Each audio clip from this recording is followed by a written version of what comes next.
Like, right now we're getting 25-ish FPS, and yeah, it's horrible. I would this is far from playable. I mean, it looks good. Definitely looks good. Hey, if you enjoy content like this, drop a like, make sure to subscribe, and smash that bell so you never miss another video.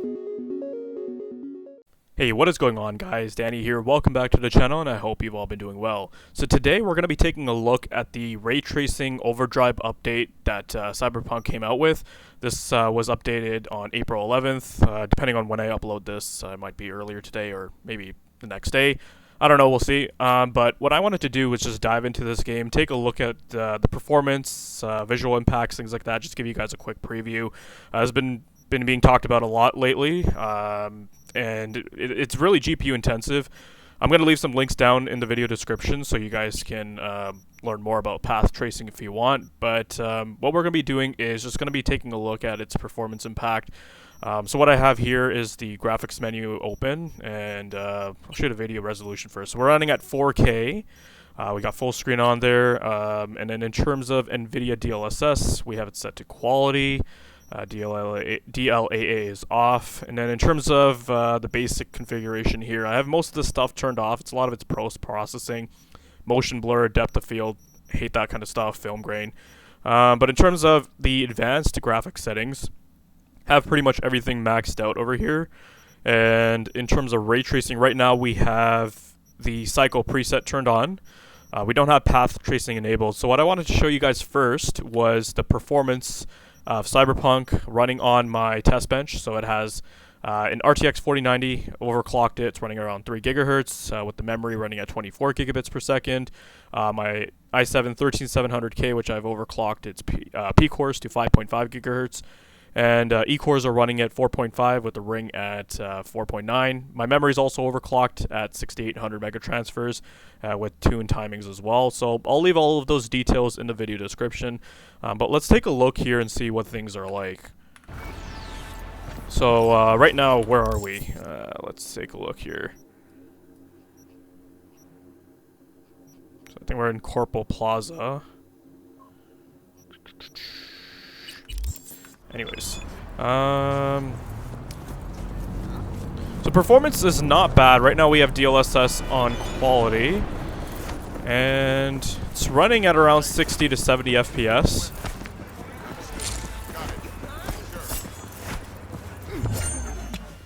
I'm not sure what I just did there. I haven't played this game in a really long time. I did sink in a lot of hours when it came out, probably around 70 hours or so. Beat the main story. Thought it was okay. But it does look really cool.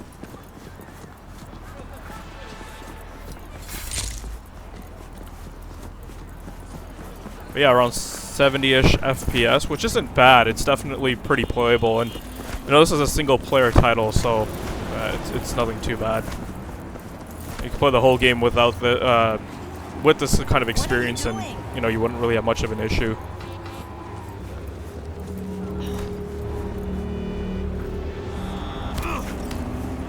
That guy just hit me.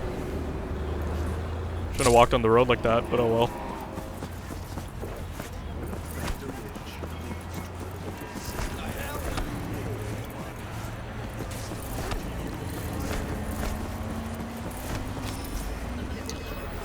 Yeah, so around 70 FPS is what we're getting. Let's call a vehicle and see, you know, what the impact is like. Let's go with this one. Man, I cannot drive. It is so hard driving with the keyboard.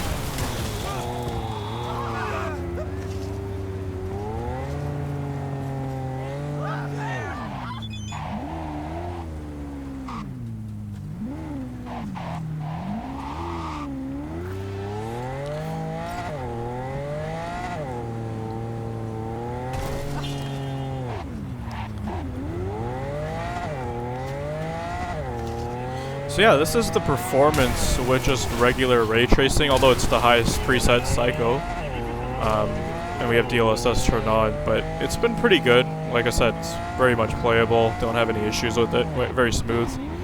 But you know what? Let's turn on the new path tracing mode and see what the performance is like. Alright, so let's go ahead and try this new path tracing mode. Same settings as before, but the only thing that we've done is just enabled path tracing over here. So I thought I'd run the benchmark first. I'm going to turn off DLSS and see what the performance is like just natively, without any upscaling, no frame generation, none of that. Let's go ahead and run the benchmark over here. Turn on my Rivet tuner.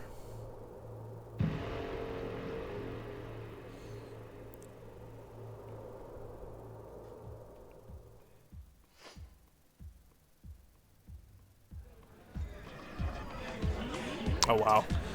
So you could definitely see how demanding it is, even on an RTX 4090, you know, the fastest graphics card right now on the planet, in terms of gaming that is.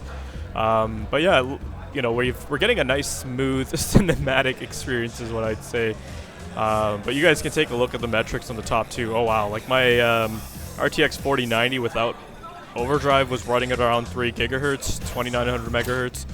Looks like the clock speeds have dropped down a bit. You can see the VRAM allocation is almost at 16 gigabytes. That's insane. So to run path tracing, ray tracing, you're gonna need a graphics card with a lot of VRAM. And right now, the only graphics card that will be able to do it at 4K will be the 4090. Even the RTX 4080 will probably end up struggling. Look, we've just exceeded 16 gigabytes in terms of the allocation. So that is very interesting. All right, so it looks like it's finished up its benchmark here. Looks like they've added a few more metrics so that we can take a look at. So average FPS 22 with the minimum at 17. All right, so let's actually go ahead and go into the settings again. Let's turn on DLSS quality and then rerun the benchmark. I just want to see what the performance is like with DLSS on just quality. We don't have frame generation enabled.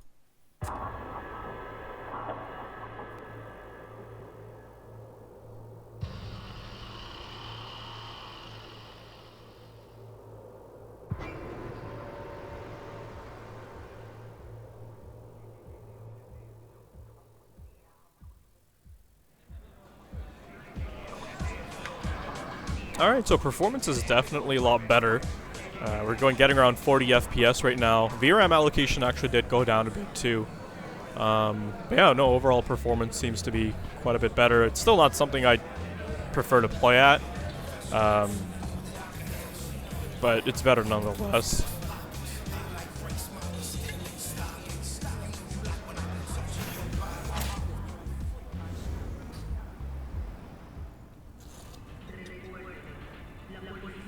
And in terms of the visual quality, I wouldn't really say there's been much of a degradation, if at all.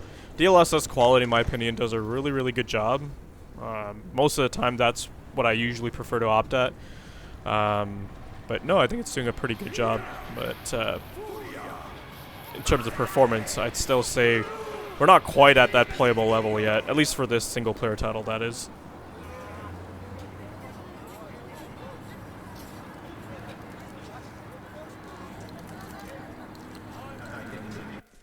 Alright, so it looks like it's done the benchmark. So 43, 44 FPS. So we're looking at about double the performance compared to when path tracing was enabled without any sort of upscaling. But let's go ahead and turn on frame generation now.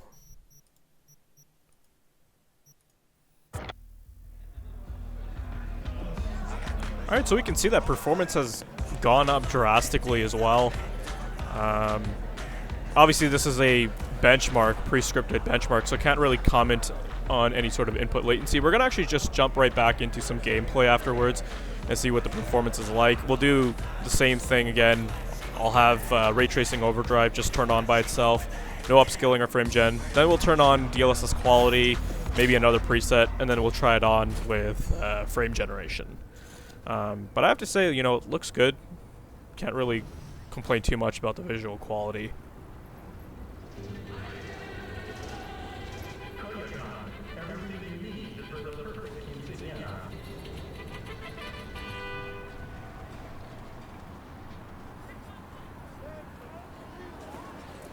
This is definitely going to be the new Can It Run Crisis. You can take a look at the GPU power too. It's consuming around 430 watts.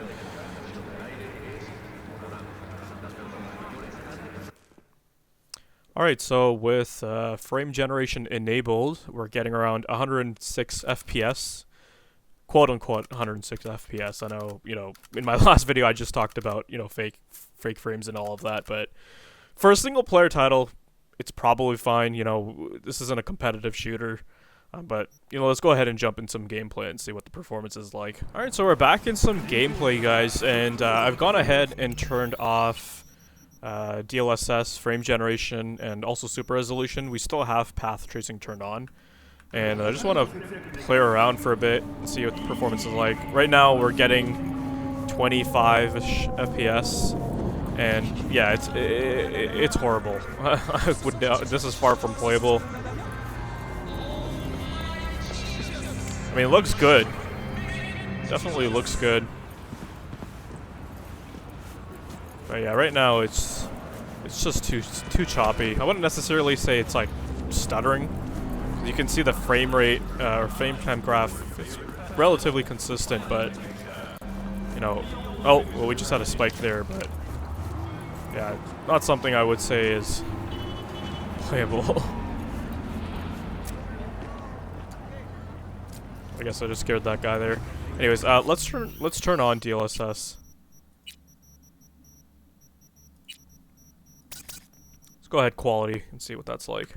And the reason why I want to do this is because performance from the benchmark, depending on that area, not necessarily reflective of actual gameplay scenarios. So when I do my benchmarks, I'm usually doing actual in-game scenes rather than the pre-scripted benchmark. But yeah, with DLSS quality, performance is definitely a lot better. I would say it's like semi-playable. You know, if you really want all the eye candy and you want to make sure, you know, visuals are top-notch. I mean, you can play it. Go ahead and play it like this.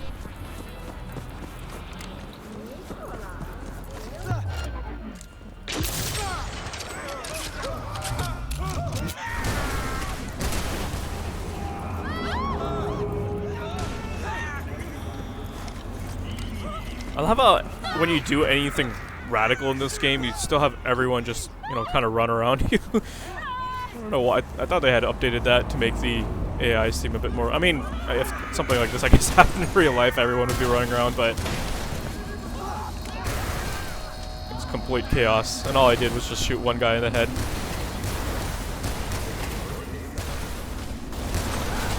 Oh god, what is happening there?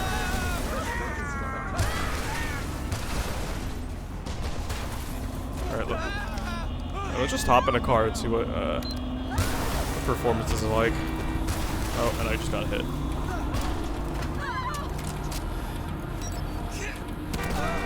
Whoa.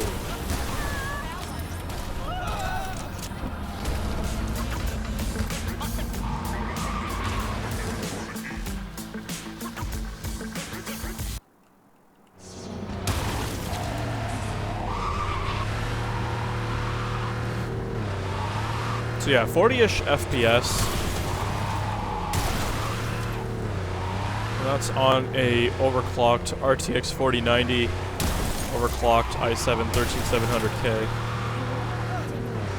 So yeah, this is definitely going to be the new Can It Run Crisis.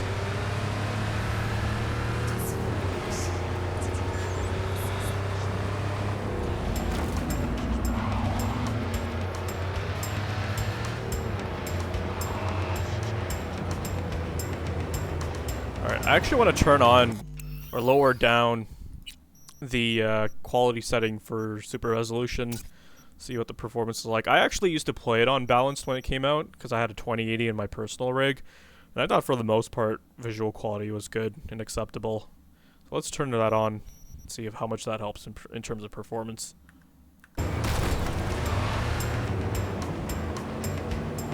Alright, so it looks like we're at 60 FPS. And to be honest, like in terms of visual quality, unless I try to actually look for it, it looks relatively the same.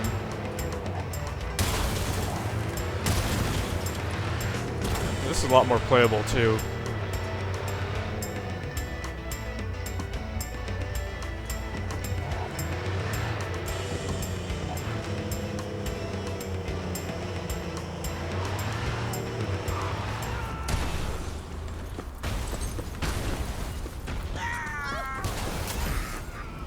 But yeah, playing it like this, I'd say it's acceptable.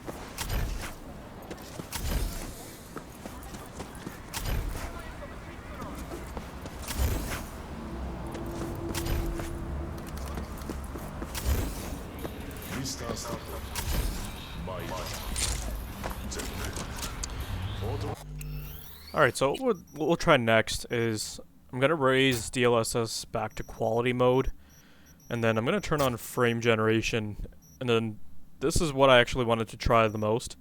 Still have path tracing turned on.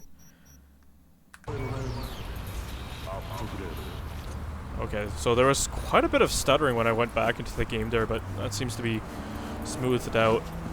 And yeah, it's a lot more smoother. Appears a lot more smoother.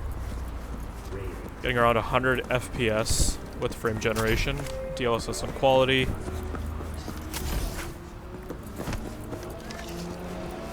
And you know, for the most part, it's very playable. Very, very playable.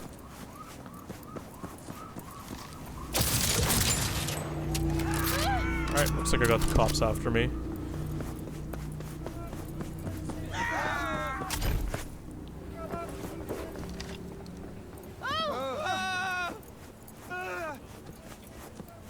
You can definitely feel a little bit of input latency, but it's not to the point where I'd say it's, you know, going to be detrimental to your actual gaming experience. And yeah, you could play the whole game like this. You know, granted you have similar specs to mine, but if you wanted to get, you know, the full best Cyberpunk visual experience, and yeah, this is what it's going to take. And you know, it's not cheap. Definitely not cheap at all.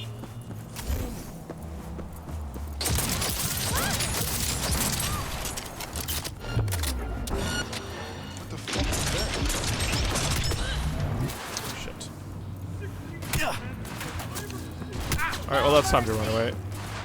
So I see that in this game, cops still spawn out of nowhere.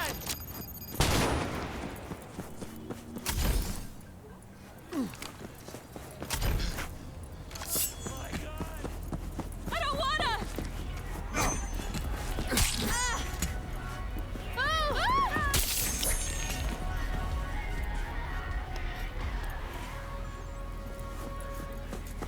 Shotgun on it! I want to see what driving is like with frame generation turned on. Sorry.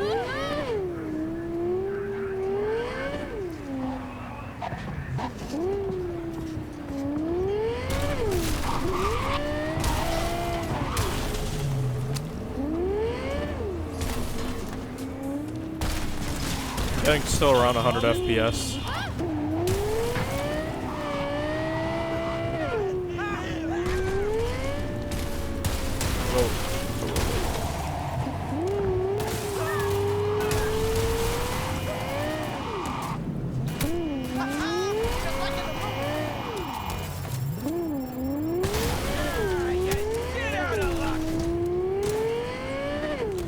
Cops seem to cling on to you a lot more now than before. I remember back then when I used to play, when it came out, you could just drive away. After like a kilometer, they'd completely disappear. Not sure if that's still true. But yeah, I gotta say, overall, like, you know, with frame generation turned on, that is what's really saving the experience right now. But yeah, without it, no, definitely not playable. At least need some kind of upskilling.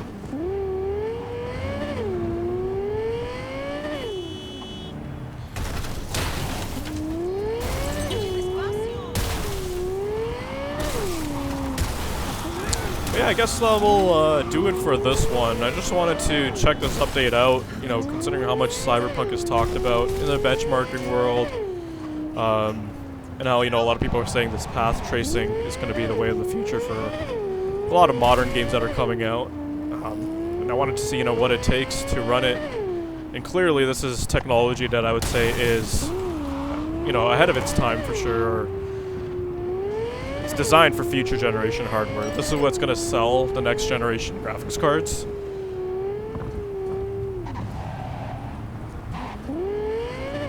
But like I said, it all really just comes down to if the game itself is even worth playing. Like, you can have a game that looks amazing visually like this, but like if the story isn't good, gameplay isn't fun, doesn't have memorable characters, then who cares if it looks pretty? I would say that takes priority first.